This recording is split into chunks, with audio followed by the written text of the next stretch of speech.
ধর্মনগরে অনুষ্ঠিত হয়েছে নিপুণ ফেস্ট 2025 এবং এক্ষেত্রে উত্তর জেলা শিক্ষা দপ্তরের উদ্যোগে শুক্রবার ধর্মনগরে বিবেকানন্দ সার্ধশতবার্ষিকী ভবনে নিপুণ ফেস্ট 2025 ত্রিপুরা মিশনের তৃতীয় বর্ষপূর্তিকে কেন্দ্র করে আয়োজিত হয়েছে।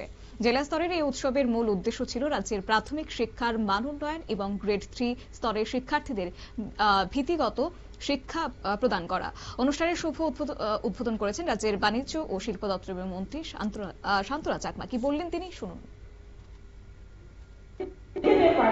ঠিক সেভাবে যদি আমাদের ক্লাস লেভেলে যে আমাদের যে আক্ষরিক অর্থে যে আমাদের প্রাথমিক আমাদের যে নার্সারি লেভেলে যে শিক্ষাগুলো রয়েছে, সেই শিক্ষাগুলো আক্ষরিক জ্ঞান যদি আমরা সঠিকভাবে আমরা ধারণ করতে না পারি আমাদের বর্তমান শিশুরা, তাহলে আমাদের শিক্ষার ক্ষেত্রে উন্নয়নের ক্ষেত্রে বাধা হয়ে দাঁড়াবে।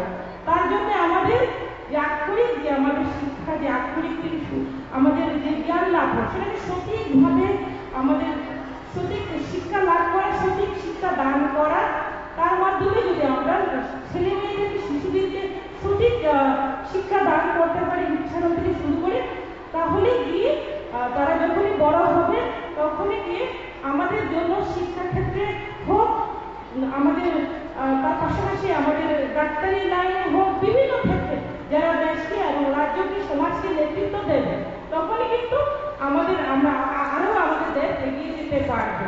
আমি বলবো আমাদের শিক্ষক শিক্ষিকারা যারা সম্মানিত শিক্ষক শিক্ষিকারা এখানে উপস্থিত রয়েছেন, আমি জানি আপনার সঠিকভাবে ভালোভাবে আপনার শিক্ষা দান করছেন। আরো যেহেতু আমাদের নতুন শিক্ষানীতির মাধ্যমে যাতে করে আমাদের বাচ্চারা আগামী দিনে যাতে করে দেশে সুনাম করতে পারে, তার জন্য আমরা প্রত্যেকে যাতে প্রয়াস চালিয়ে যায়। কেন শিক্ষক শিক্ষার পাশাপাশি আমাদের কিন্তু যে পরিবারের শিল্প ও বাণিজ্য দপ্তরের মন্ত্রী শান্তরা চাকমার বক্তব্য আপনারা শুনলেন এবং অনুষ্ঠানের শিক্ষা ক্ষেত্রে সাফল্য অর্জনকারী বিদ্যালয় ও শিক্ষকদের সম্মাননা প্রদান করা হয়। অনুষ্ঠানের মূল বার্তা ছিল প্রত্যেকটি শিশু হোক নিপুণ, অর্থাৎ প্রাথমিক স্তর থেকেই শিশুদের মধ্যে পাঠ্য বিষয়ক ভিত্তিক দক্ষতা তৈরি করা। অনুষ্ঠানের সাংস্কৃতিক অনুষ্ঠানের মধ্য দিয়ে নিপুণ ফেস্ট 2025 এর পরিসমাপ্তি হয়েছে। নিয়ে নিচ্ছে ছোট্ট একটি বিজ্ঞাপন বিরতির সঙ্গে থাকুন।